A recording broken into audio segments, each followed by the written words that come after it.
Hello friends, અહીંયા આપણે lecture 16માં મળ્યા છીએ.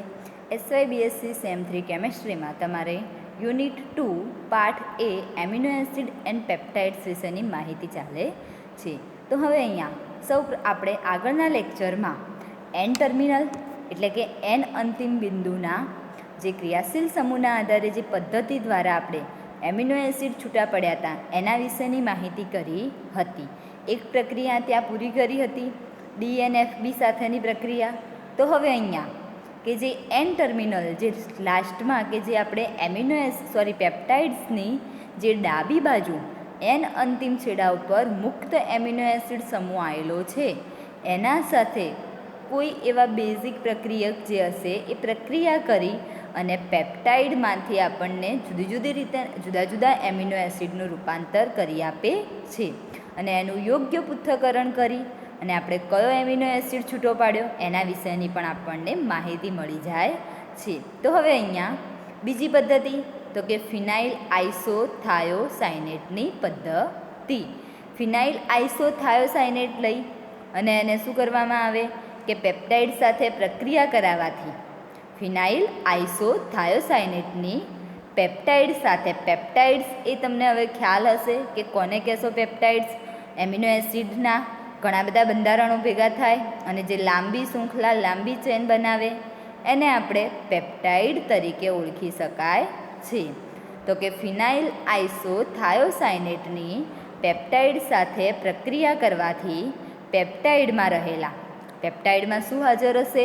કેમ કે એક બાજુ ડાબી બાજુ NH2 અને જમણી બાજુ COOH એટલે કે એમાઇન અને કાર્બોક્સિલિક એસિડ બંને ક્રિયાશીલ સમૂહો હાજર હશે. તો એ પેપ્ટાઇડમાં રહેલા એન અંતિમ છેડાનો મુક્ત એમિનો સમૂહ, એન અંતિમ છેડાનો એમિનો સમૂહ કેવો છે? મુક્ત એમિનો સમૂહ પ્રક્રિયા કરે છે. તો કે ભાઈ એ પ્રક્રિયામાં શેનું વિસ્થાપન થશે? તો કે એ પ્રક્રિયા કરે છે અને આથી વિસ્થાપિત થાયોરિયા વ્યુત્પન્ન પ્રાપ્ત થાય છે. તો હવે અહીંયા સૌપ્રથમ આપણે પ્રક્રિયા જોઈ લઈએ કે ફિનાઇલ થાયોસાયનેટ. ફિનાઇલ એટલે કે બેન્ઝીન રિંગ. બીજું શું કીધું મેં તમને? ફિનાઇલ આઇસો એટલે કે શાખામાં જોડાયેલા હોય એને આઇસોથાયોસાયનેટ. ફિનાઇલ ઉપર સાયનાઇડ તો છે જ, પણ થાયો એટલે કે ત્યાં સલ્ફર પણ હાજર હશે. ફિનાઇલ આઇસોથાયોસાયનેટ.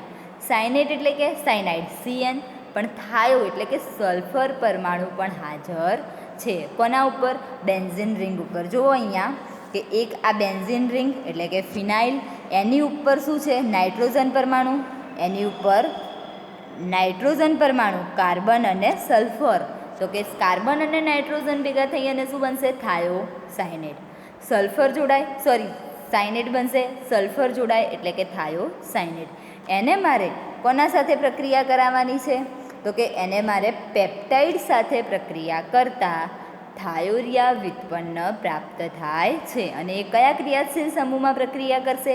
તો કે NH2ના જે આખું જે પેપ્ટાઇડ છે એના એન અંતિમ એમિનો એસિડના સમૂહ સાથે પ્રક્રિયા કરે છે. એન અંતિમ એટલે કે એન ટર્મિનલ, જે ડાબી બાજુ, કઈ બાજુ થઈ ગઈ? ડાબી બાજુ. આ જે સ્ટ્રક્ચર છે તમારી સાઈડથી જોશો તો પણ ડાબી બાજુ, આ સાઈડથી જુઓ એટલે કે જમણી બાજુ. બંને સ્ટ્રક્ચરમાં એટલે કે શરૂઆતમાં પ્રથમ તબક્કામાં શું છે? NH2, બીજા તબક્કામાં COO એટલે કે એ આખો પેપ્ટાઇડ જે આ પાછળ લાંબી શૃંખલા દર્શાય ને એ શેના તરીકે વર્તે? કે પેપ્ટાઇડ. આવો કોઈ એક બે અણુ જે દોર્યા એમિનો એસિડના, એવા બે અણુ નથી. કઈ રીતે બે અણુ કહી શકું? તો કે COONH એ એમાઇડ ક્રિયાશીલ સમૂહ છે. એમની વચ્ચે બંધ તૂટી જાય, એમની વચ્ચેનો બંધ તૂટી જાય, કોઈ પરમાણુ જોડાઈ અને તો એક આ એમિનો એસિડ તરીકે વર્તે અને બીજા આ એમિનો એસિડ તરીકે વર્તે છે. માટે અહીંયા આવે એને શું કીધું કે આપણે એન અંતિમ છેડા સાથેની પ્રક્રિયા કરવાની છે અને એમાંથી મારે આંશિક જળ વિભાજન કરી અથવા તો પૃથ્થકરણ કરી અને શું ઉત્પન્ન કરવાનું છે? એમિનો એસિડ ઉત્પન્ન કરવાના છે. તો એક પ્રક્રિયા આગળ આપણે ભણ્યા હતા. બીજી ફિનાઇલ આઇસોથાયોસાયનેટ સાથેની પ્રક્રિયા. તો કે ફિનાઇલ આઇસોથાયોસાયનેટ અને પેપ્ટાઇડ્સ બંને સાથે ભેગા મળી અને શું પ્રક્રિયા કરશે કે જે આ કાર્બન અને નાઇટ્રોજન વચ્ચેનો જે દ્વિબંધ રહ્યો ને, બેન્ઝીન રિંગ ઉપર કાર્બન અને નાઇટ્રોજન વચ્ચેનો જે દ્વિબંધ છે એ દ્વિબંધ શું કરે? તોડશે. એ દ્વિબંધ તોડી દે અને એમની જોડે આ જે આખો જે ક્રિયાશીલ સમૂહ NH2 પેપ્ટાઇડ્સનો જે અંતિમ એટલે કે NH ક્રિયાશીલ સમૂહ જે એમાઇન ક્રિયાશીલ છે એ ક્રિયાશીલ સમૂહ ત્યાં શું કરે? પ્રક્રિયા કરે. હવે અહીંયા NH જોડાય, પણ કોની સાથે જોડાય? તો કે કાર્બન સાથે. એ નથી સલ્ફર સાથે જોડાતો કે નથી નાઇટ્રોજન સાથે જોડાતો. એ કોની સાથે જોડાય છે? કાર્બન સાથે. તો મારે કાર્બનની એક સંયોજકતા ખાલી જોવે, તો એ કાર્બન અને નાઇટ્રોજન બંને બંધ તોડે અને આ નાઇટ્રોજન પરમાણુ ત્યાં જોડાય. તો પેલા નાઇટ્રોજનને પણ મારે એક કંઈક આપવું પડે, તો એને શું આપી દીધું? હાઇડ્રોજન આપી દીધું. અને એ બંનેની વચ્ચે પછી આખું જે બંધારણ હતું એ બંધારણ એવું ને એવું જ આવશે. આખું જે બંધારણ હતું એ બંધારણ એવું ને એવું. ફક્ત પ્રથમ NH2 જે એમાઇન ક્રિયાશીલ સમૂહ છે એન ટર્મિનલ પેપ્ટાઇડ્સ તરીકે પણ આપણે આ પેપ્ટાઇડને ઓળખી શકાય. એ પેપ્ટાઇડનું એને ફિનાઇલ આઇસોથાયોસાયનેટ ઉપર શું કર્યું? વિસ્થાપન કરવામાં આવે છે. હવે એના પછી નેક્સ્ટ એ થાયોરિયાનું એટલે કે શું બની જાય? થાયોરિયા વ્યુત્પન્ન બને. આખું પેપ્ટાઇડ જોડાઈ જાય એટલે એની જગ્યાએ ત્યાં એ શું બનાવી દે? થાયોરિયા વ્યુત્પન્ન બનાવે છે. થાયોરિયા એક આપણો ન્યુટ્રલ પદાર્થ છે. ઓર્ગેનિકના પ્રેક્ટિકલમાં આપણે આ પદાર્થનું એનાલિસિસ કરીએ છીએ, પણ અહીંયા ફિનાઇલ થાયોરિયા છે અને ત્યાં આપણે ફક્ત થાયોરિયા તરીકે એનો ઉપયોગમાં લેતા હતા. એટલે જુદા જુદા એનાથી પણ આપણે વ્યુત્પન્ન મળી શકે. હવે અહીંયા થાયોરિયા વ્યુત્પન્ન એ શું કરશે કે થાયોરિયા વ્યુત્પન્નનું મંદ HClથી શું કરવામાં આવે કે જળ વિભાજન કરતા. હવે જળ વિભાજન કરતા એટલે કે એમાં શું ઉમેરવામાં આવે? H2O ઉમેરવામાં આવે. કરતા N ટર્મિનલ સમૂહ ફિનાઇલ થાયો હાઇડ્રેન્ટોઇનમાંથી એમિનો એસિડ મેળવી શકાય છે. અને પેપ્ટાઇડની એ જે આખો પેપ્ટાઇડની લાંબી જે શૃંખલા અહીંયા જોડાયેલી હતી એની પેપ્ટાઇડની આખી જે આપણે આ જે લાંબી શૃંખલા છે, આ જે પેપ્ટાઇડની આખી જે આ લાંબી શૃંખલા છે એ લાંબી શૃંખલામાંથી હું આવી પ્રક્રિયા વારંવાર કરતી જાઉં તો મને શું મળે? જુદા જુદા એમિનો એસિડ મળે. પણ હવે સૌ પ્રથમ અહીંયા કે થાયોરિયા વ્યુત્પન્નનું મારે કોના સાથે પ્રક્રિયા કરાવવાની? મંદ HClથી જળ વિભાજન કરતા N અંતિમ સમૂહ ફિનાઇલ થાયો હાઇડ્રેન્ટોઇનમાંથી એમિનો એસિડ મેળવી શકાય છે. તો એના માટે આપણે સૌ પ્રથમ પહેલાં પ્રક્રિયા જોઈ લઈએ. એના માટેની આપણે પહેલી પ્રક્રિયા જોઈ લઈએ કે જે થાયોરિયા વ્યુત્પન્ન બનાવ્યું હતું એ થાયોરિયા વ્યુત્પન્ન શું કરશે કે HCl સાથે પ્લસ H2Oની હાજરીમાં એનું જળ વિભાજન કરવાનું છે. તો ફિનાઇલ થાયો હાઇડ્રેન્ટોઇન તો છૂટા પાડી જ દેશે, પણ એની સાથે સાથે કે અહીંયા જે આ NH2C ડબલ બોન્ડ OCHR એટલે કે આ જે રહ્યું એ આપણી આખો જે ક્રિયાશીલ સમૂહ છે ને, આ જે C ડબલ બોન્ડ ઓની પાછળ આખો પેપ્ટાઇડ એ આખો પેપ્ટાઇડ સમૂહ ત્યાં શું અહીંયાથી જોડાયેલો છે એને ત્યાં છૂટો પાડી દીધો. એટલે કે આવું આપણને બંધારણ છૂટવું પડે. અને જે આ પાછળનો જે આગળનો બધો જોડાઈ જાય તો કે જે આ પાછળનો ભાગ રહ્યો એ પાછળનો ભાગ મને એમાં H2O સાથે પ્રક્રિયા કરે એટલે કે ત્યાં પાણીનો અણુ ઉમેરવામાં આવે એટલે ત્યાં શું થાય? એક શું લઈ જાય? H પ્લસ, બીજું શું લઈ જાય? OH minus. અહીંયા આને OH માઇનસ લીધું હશે, આને શું લીધું હશે? OH minus. આને શું લીધું આપણે? OH minus. આ તો આખું બંધારણ NHની જગ્યાએ શું થઈ ગયું? NH2 એટલે કે એક H પ્લસ આયનનું આમાં ઉમેરણ થયું. H2Oમાંથી જળ વિભાજન કરવું, પાણીનો અણુ ત્યાં ઉમેરવાનો છે એટલે કે NH2 બને, CH4 C double bond O, આખું બંધારણ જે હતું એનું એ બંધારણ આવી ગયું અને અહીંયા OH માઇનસ ઉમેરાય છે. પરંતુ આપણે ફિનાઇલ થાયો હાઇડ્રેન્ટોઇન બનાવ્યું છે એટલે એમાં આપણને OHનું ક્યાંય પ્રભાવ દેખાશે નહીં. પરંતુ જ્યારે જળ વિભાજન કરીએ ત્યારે જે છૂટા પડેલા એમિનો એસિડ એટલે કે એમાંથી મેં શું પાડ્યો, એક એમિનો એસિડ છૂટો પાડ્યો. આવી પ્રક્રિયાઓ પોલીપેપ્ટાઇડ કે 10 જેવા લઈ લઉં કે 10થી વધારે એમિનો એસિડ લઈ લઉં કે વધારે પડતા ડાય કે ટ્રાય કે ટેટ્રા, તો એવી પ્રક્રિયા હું સતત ચાલુ રાખું તો જેટલી આ લાંબી શૃંખલા, જેટલા ત્યાં એમિનો એસિડ જોડાયેલા હશે એટલા જ એમિનો એસિડ શું કરશે, આ બધા જ CONH બંધમાંથી છૂટા પડશે. અને એક જે એમિનો એસિડ, પ્રથમ એમિનો એસિડનું જે આપણે NH ઉપર જે કાર્બન પરમાણુએ વિસ્થાપન કર્યું એ વિસ્થાપન કેવું રહેશે ત્યાં, એવું ને એવું. આ જે જુઓ અહીંયા જુઓ NHC6H5 એટલે એ તો ફિનાઇલ હતું જ, પરંતુ એ કાર્બન જોડે S અને આ બાકી વધ્યું એ બધું આપણો એક એમિનો એસિડનો પરમાણુ શું કરશે, ત્યાં જોડાઈ જશે. એને પણ લાસ્ટમાં આપણે છૂટો પાડી શકીએ છીએ. આ થઈ આપણી N ટર્મિનલ એટલે કે જ્યાં લાસ્ટમાં અંતિમ સમૂહ N હોય એના સાથેની આ થઈ આપણી એક પ્રક્રિયા. અહીંયા હવે સૌપ્રથમ મેં તમને પહેલી પ્રક્રિયા કે DNFB સાથેની પ્રક્રિયા, સેન્જર DFFB પ્રક્રિયા લેક્ચર 15માં સમજાવી દીધી. તો N અંતિમ સમૂહનું પૃથ્થકરણ કરવા માટેની ટોટલ 2 પદ્ધતિઓ હતી. બંને પદ્ધતિઓમાંથી આપણે જે નાઇટ્રોજન પરમાણુ, નાઇટ્રોજન નહીં અને એમાઇન પરમાણુ કહેવામાં આવશે, એમાઇન ક્રિયાશીલ સમૂહ, એ ક્રિયાશીલ સમૂહના બંધ તોડી અને મને એમિનો એસિડનું વિસ્થાપન મળે છે, જે આપણને એના પૃથ્થકરણ દ્વારા કયા એમિનો એસિડ મેળવી શક્યા એના વિશેની આપણે માહિતી મેળવી શકાય છે. હવે અહીંયા C અંતિમ એસિડ સમૂહનું પૃથ્થકરણ કે C અંતિમ એસિડ એટલે કે જેમ NH સાથે પ્રક્રિયા કરી હતી એમ એ કયા પરમાણુનું બંધારણ તોડશે કે C સાથેનું. જુઓ અહીંયા એક પ્રક્રિયા આપી છે એ પછી સમજાવું, પણ પહેલાં કઈ રીતે પ્રક્રિયા થાય તો કે આ બંને વચ્ચે જે CONH બંધ છે એ CONH બંધ કેવો કરશે, તોડશે. એ બંધ તૂટે ત્યારે પાણીનો અણુ ઉમેરાય અને એ બંને વચ્ચેનો બંધ તૂટે. તો હવે અહીંયા નેક્સ્ટ આપણે એની પ્રક્રિયા વિશે સમજી લઈએ કે C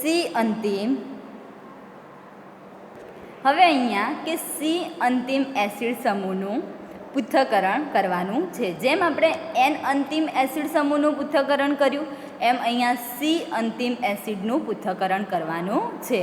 તો એના માટેની ટોટલ 3 પદ્ધતિઓ છે જુદી જુદી.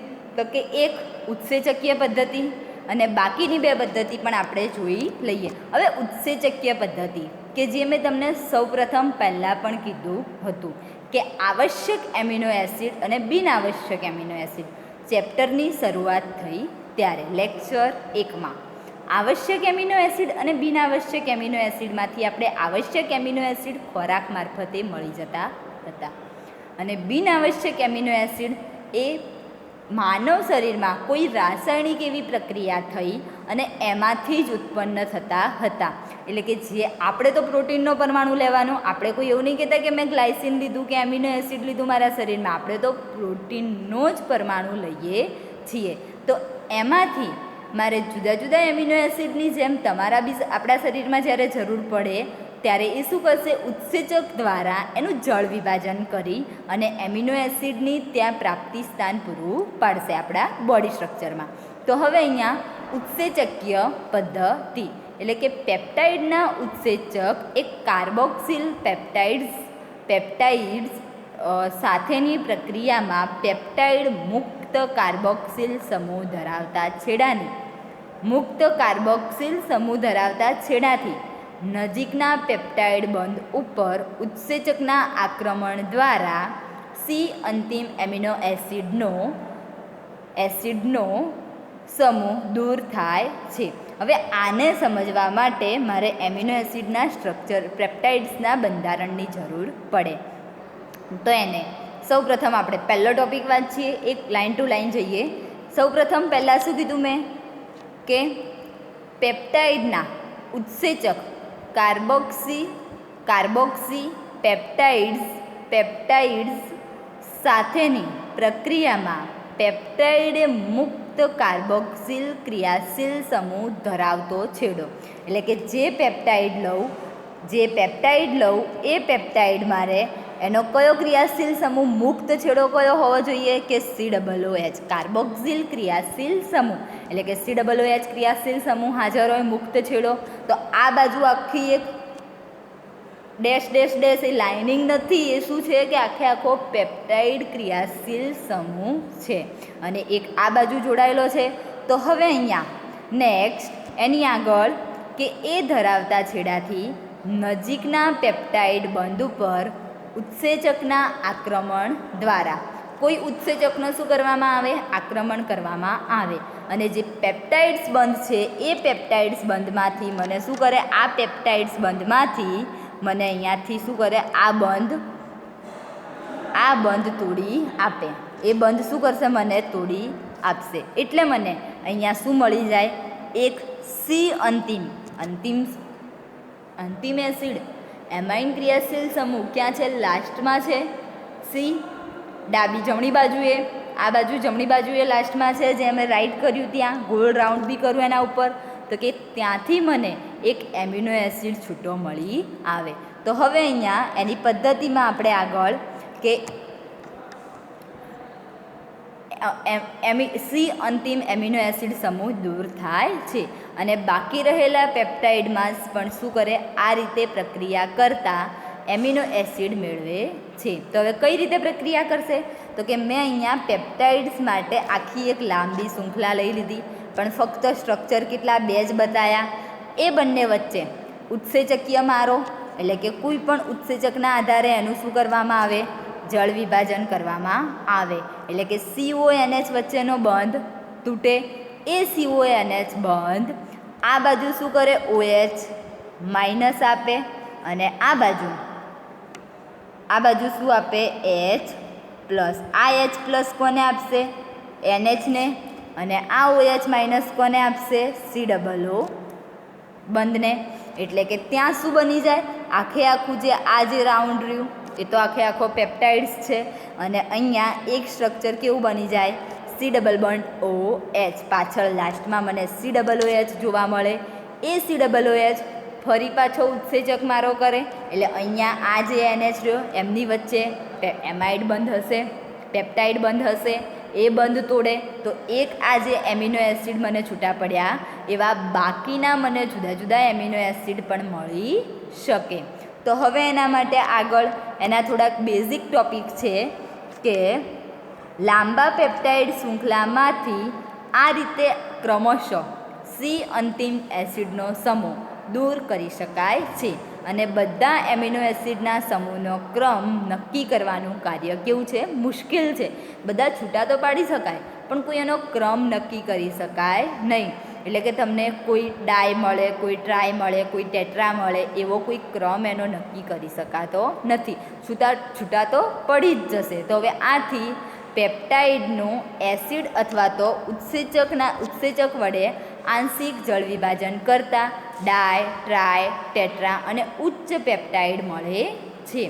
તેઓને અંતિમ એસિડ સમૂહ પૃથ્થકરણથી ઓળખવામાં આવે છે અને ત્યારબાદ સાંકળમાં એમિનો એસિડને DNFB, જે આપણે N અંતિમ ક્રિયાશીલ સમૂહવાળી પહેલી પ્રક્રિયા ભણ્યા હતા લેક્ચર 15માં, એ DNFB પદ્ધતિથી સમૂહનો ક્રમ નક્કી કરવામાં આવે છે.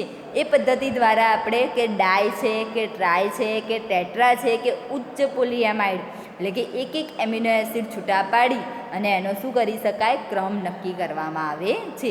આ પદ્ધતિથી એનો ક્રમ નક્કી થઈ શકતો નથી. આપણને જુદા જુદા એમિનો એસિડ મળી શકે પણ એનો કોઈ ક્રમ નક્કી થઈ શકતો નથી. તો હવે અહીંયા નેક્સ્ટ બીજી પ્રક્રિયા કે રિડક્શન પ્રક્રિયા. તો તમે રિડક્શન પ્રક્રિયામાં શું થાય એ તો તમને બેઝિક કોન્સેપ્ટ ક્લિયર હશે કે રિડક્શન પ્રક્રિયામાં ઓક્સિજન પરમાણુ દૂર થાય અને હાઇડ્રોજન પરમાણુનું શું કરવામાં આવે? ઉમેરણ કરવામાં આવે છે. એટલે કે કોઈ એક રાસાયણિક પ્રક્રિયામાં જ્યાંથી ઓક્સિજન પરમાણુ દૂર થાય છે અને હાઇડ્રોજન પરમાણુ ઉમેરાય એવી પ્રક્રિયાને હું રિડક્શન પ્રક્રિયા તરીકે ઓળખું છું. આ ડેફિનેશન આપણે 11-12માં આવી ગઈ છે. તો હવે અહીંયા મારે પેપ્ટાઇડના અણુને કયા એવા પ્રક્રિયકો સાથે હું પ્રક્રિયા કરાવીશ કે જ્યાંથી મને એમાંથી સી અંતિમ એમિનો એસિડ છૂટા પડે. મારે અહીંયા એક જ પ્રક્રિયા કરવાની છે કે જ્યાંથી સી અંતિમ એમિનો એસિડ છૂટા પાડવાના છે. તો પેપ્ટાઇડને લિથિયમ એલ્યુમિનિયમ હાઇડ્રાઇડ એટલે કે LiAlH4 અથવા તો લિથિયમ બોરો હાઇડ્રાઇડ એટલે કે LiBH4 વડે છેડા પરના મુક્ત COOH સમૂહને પ્રાથમિક આલ્કોહોલયુક્ત સમૂહમાં રિડક્શન થાય છે અને જેનું જળ વિભાજન કરતાં સી અંતિમ એમિનો એસિડમાંથી એમિનો આલ્કોહોલ અને એમિનો એસિડનું મિશ્રણ મળે છે. પછી આપણે એ બંનેને શું કરવાની? કોઈ એવી પૃથ્થકરણ પદ્ધતિ દ્વારા છૂટા પાડી શકાય છે. તો સૌ પ્રથમ અહીંયા કે પેપ્ટાઇડ લઈ લો. એને કોના સાથે? લિથિયમ એલ્યુમિનિયમ હાઇડ્રાઇડ એટલે કે LiAlH4. લિથિયમ એટલે Li, એલ્યુમિનિયમ Al અને હાઇડ્રાઇડ એટલે કે એના AH4 એ બંધારણ લેવામાં આવે અથવા તો લિથિયમ બોરો હાઇડ્રાઇડ LiBH4 વડે એની રિડક્શન પ્રક્રિયા કરવામાં આવે તો શું થાય કે લાસ્ટમાં જે COOH ક્રિયાશીલ સમૂહ જે આ રહ્યો આપણો ક્રિયાશીલ સમૂહ COOH ક્રિયાશીલ સમૂહ જે મુક્ત છે એ મુક્ત COOH ક્રિયાશીલ સમૂહનું શેમાં રૂપાંતર થઈ જાય? CH2OHમાં. CH2OH આ જે મધ્યમાં 2 ઓક્સિજન પરમાણુ હતા તો ત્યાંથી એક ઓક્સિજન પરમાણુ દૂર થયો. ઓક્સિજન -2 2 સંયોજકતા છે એની માટે ત્યાં 2 હાઇડ્રોજન પરમાણુ જોડાય. એક ઓક્સિજન દૂર થાય તો 2 હાઇડ્રોજન જોડાય. જો ઓક્સિડેશન પ્રક્રિયા હોય તો 2 હાઇડ્રોજન દૂર થાય ત્યારે એક ઓક્સિજન પરમાણુ ત્યાં ઉમેરાય છે. માટે અહીંયા શું કરશે હવે કે એના સાથે લિથિયમ એલ્યુમિનિયમ હાઇડ્રાઇડ અથવા તો હું કયા પ્રક્રિયક લઈ શકું? લિથિયમ બોરો હાઇડ્રાઇડ એટલે કે LiBH4 વડે COOHનું શેમાં? CH2માં રૂપાંતર કરે. અને સૌ પ્રથમ તમે શું લઈ લીધું? એક પેપ્ટાઇડનો જ અણુ લીધો જે આ NH2 લખ્યું એ NH2ની જગ્યાએ હું ત્યાં એક આખી ચેન દર્શાવી દઉં તો લાંબો એવો પેપ્ટાઇડનો શૃંખલા કહેવાય. અહીંયા મેં ટ્રાયપેપ્ટાઇડ લીધો છે. કેટલો લીધો? ટ્રાયપેપ્ટાઇડ. કઈ રીતે? તો કે આ 1, 2 અને 3 કેમ કે 2 COOH બ્લેક કલરથી લખ્યા છે એને જુદા પાડ્યા છે.